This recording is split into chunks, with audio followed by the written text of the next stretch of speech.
How to deal with loneliness. Have you ever felt alone or rejected? He looks around. There are people everywhere. Conversations, laughter, notifications. Everything seems full. And yet, he feels empty. Loneliness shows up without warning. Silent. Heavy. Hard to explain. He has asked himself why. How can someone feel alone even when surrounded by people? The answer isn't in the numbers. It never was. It's not about how many friends you have. It's about how many are real. It's about depth, connection, truth. He knows popular people. The ones always surrounded, always invited, always present. But deep down, many of them carry the same emptiness. Because being around others is not the same as feeling understood. And when that's missing, loneliness takes its place. Over time, he starts to notice the impact. It's not just emotional. Loneliness weighs on the body, on the mind, on habits. Studies have shown something powerful. Having little social connection can be as harmful as smoking several cigarettes a day. It can be worse than obesity. That's scary. But it also reveals something important. Human connection isn't a luxury. It's a need. And there's another danger. When loneliness hits hard, he feels tempted to accept anything. Any attention. Anyone.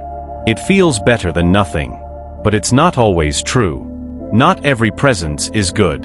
Some only deepen the emptiness afterward. He's been there. He's confused attention with affection. He's accepted crumbs thinking it was enough. It wasn't.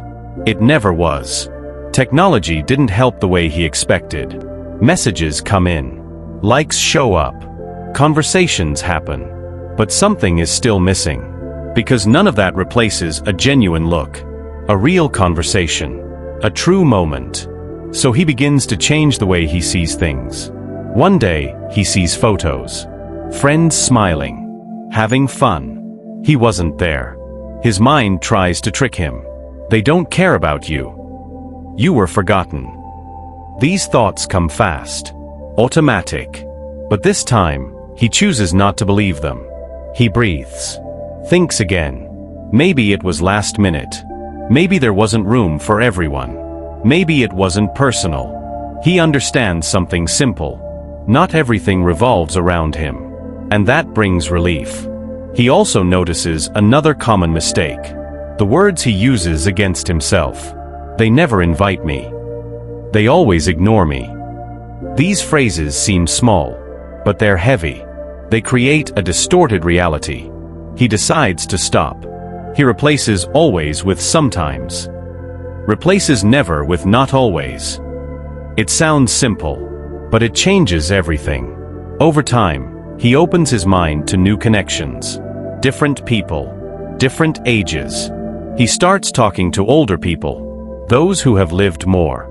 Who don't get shaken so easily. Who see life with more calm. And something interesting happens. He learns. He grows. He feels more grounded. These friendships aren't based on appearance or status. They're based on exchange, listening, respect, and that fills spaces that were once empty. But the biggest change comes from within. He starts to accept his own company. At first, it feels strange, too quiet. But little by little, he learns to use that time. He reflects, organizes his thoughts, observes life, appreciates small things.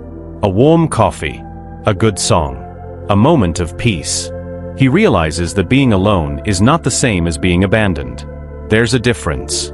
A big one. Loneliness stops being the enemy. It becomes a teacher. It shows what's missing, but it also shows what can be built. And then comes the advice. Simple, direct, practical. Stop running from loneliness. Understand it. Don't believe every thought that shows up when it hits. Not all of them are true. Avoid exaggeration.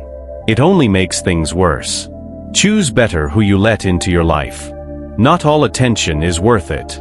Look for real connections. Even if they are few.